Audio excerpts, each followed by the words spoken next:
नमस्कार दोस्तों, मैं मनीष और आप देख रहे हैं 4 पॉइंट्स। आज हम बात करने वाले हैं भारत चीन से 1962 का वॉर क्यों हारा, उसके मुख्य कारण क्या थे और उस वॉर से हमने क्या सीखा। दोस्तों, आपको एक बात बता दूं कि हमारी सेना हमेशा से मजबूत रही है, चाहे वो 1962 का वॉर हो या वो करगिल का वॉर हो। वर्ल्ड वॉर 1 और वर्ल्ड वॉर 2 में हमारी सेना ब्रिटिश की तरफ से लड़ी थी और उन्होंने जर्मनी जैसी ताकतवर सेना को करारी मात दी थी और हिटलर ने हमारी तारीफ भी करी थी कि भारतीय सेना वाकई काबिल तारीफ है। तो अगर कोई यह सोचता है कि हमारी सेना कमजोर थी, जी नहीं, आपकी सोच बिल्कुल गलत है और हमारी सेना किसी भी सैन्य शक्ति को हराने का मादा रखती है। तो चलिए वीडियो को शुरू करते हैं और वीडियो को शुरू करने से पहले आपसे एक रिक्वेस्ट करूंगा, प्लीज वीडियो को लाइक करिए, शेयर करिए, सब्सक्राइब करिए। इससे थोड़ा सा सपोर्ट मिलता है और हमारी वीडियो और लोगों तक पहुंचेगी और लोग देखेंगे और लोग भी इसे सब्सक्राइब करेंगे। तो चलिए 4 पॉइंट्स में बात करते हैं why India lost 1962 war and what we have learn from that war. दोस्तों, पहला पॉइंट, हम सबको पता है कि किसी भी देश की सेना में एयरफोर्स का कितना बड़ा रोल होता है, वो कितना बड़ा रोल प्ले करती है। तो आपको बता दूं कि 1962 के वॉर में इंडियन एयरफोर्स ने अपने एयरफोर्स का इस्तेमाल नहीं किया था, भारतीय सेना ने एयरफोर्स का इस्तेमाल नहीं किया था, जो कि हार का बहुत ही बड़ा मुख्य कारण है। आप कहीं भी उठा के पढ़ लीजिए। अगर भारत ने उस युद्ध में इंडियन एयरफोर्स का इस्तेमाल किया होता तो शायद आज परिणाम कुछ और ही होते और चाइना हमसे हार चुका होता वो वार, क्योंकि हमारी सेना हमेशा से मजबूत रही है। दोस्तों, दूसरा पॉइंट, हार का मुख्य कारण हमारे लीडरशिप और आर्मी के बीच में कड़वाहट। जी, मैं आपको बता दूं कि उस वक्त के प्रधानमंत्री पंडित जवाहरलाल नेहरू जी के एक रिश्तेदार जिनका नाम था बीएम कौल, उनको लेफ्टिनेंट कर्नल बनाया गया, जिस वजह से हमारे जो अधिकारी थे वो नाराज थे क्योंकि उनसे सीनियर अधिकारियों को प्रमोशन नहीं मिला था।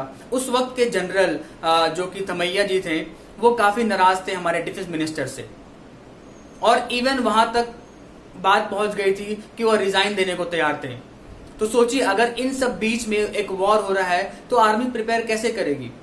जब हमारी टीम ही तैयार नहीं रहेगी तो हम वॉर कैसे लड़ेंगे? तो दूसरा यह बहुत ही मुख्य कारण था कि हमारे लीडरशिप और आर्मी के बीच में कड़वाहट। यह बात आपको मैं बता रहा हूं क्योंकि उस वक्त एक गठन हुआ था एक कमेटी का, जिसमें रिपोर्ट सामने आई थी।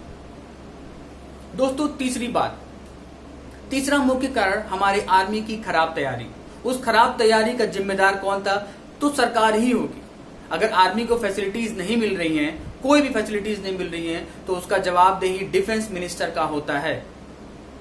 आपको बता दूं कि 15,000 फीट के ऊपर उस वक्त हमारे सेना जिम शूज पहन के, पुल ओवर पहन के सैन्य अभ्यास करते थे, इतनी कड़कड़ाटी ठंड में।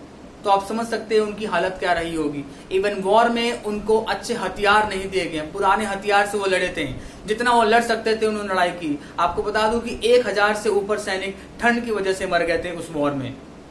तो यह सेना की एक खराब तैयारी थी, जिसका जिम्मेदार कप्तान होता है, उसके जिम्मेदार पंडित जवाहरलाल नेहरू थे और उस वक्त के डिफेंस मिनिस्टर थे। दोस्तों, चौथी बात, उस वॉर से हमने क्या सीखा? उस वॉर के बाद मुझे लगता है प्रधानमंत्री पंडित जवाहरलाल नेहरू जी ने बहुत कुछ सीखा, डिफेंस मिनिस्टर ने भी सीखा और आर्मी ने भी सीखा कि आर्मी को तैयार कैसे करना है, एक वॉर के लिए प्रिपेयर कैसे करना है। उसके बाद उनको अच्छे हथियार दिए गए। उसके बाद 1965 में इन्हीं कारणों से, इन्हीं तैयारियों की वजह से भारत ने पाकिस्तान को करारी हार दी थी। उसके बाद चाइना ने फिर से कब्जा करना चाहा सिक्किम और अन्य प्रदेशों के जमीनों पर, बट हमारी भारतीय सेना पूरी तरीके से तैयार थी और उसको वहां से भगा दिया। और तब से लेकर आज तक चाइना की हिम्मत नहीं है कि वो भारत से युद्ध कर सके, क्योंकि उसे पता है कि भारतीय आर्मी हर तरीके से तैयार है, हर तरीके का हथियार है उसके पास और हर मॉडर्न चीज से वो लैस है।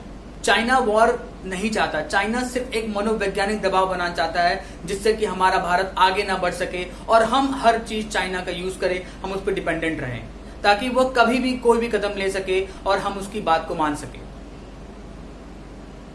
चाइना जो हरकतें करता है बॉर्डर्स पे, यह सिर्फ एक तरह का मेंटल प्रेशर बनाना होता है। जी हाँ, आपको पता होगा कि मेंटल प्रेशर बहुत बड़ी चीज होती है और उस दबाव से कोई भी देश आगे नहीं बढ़ सकता।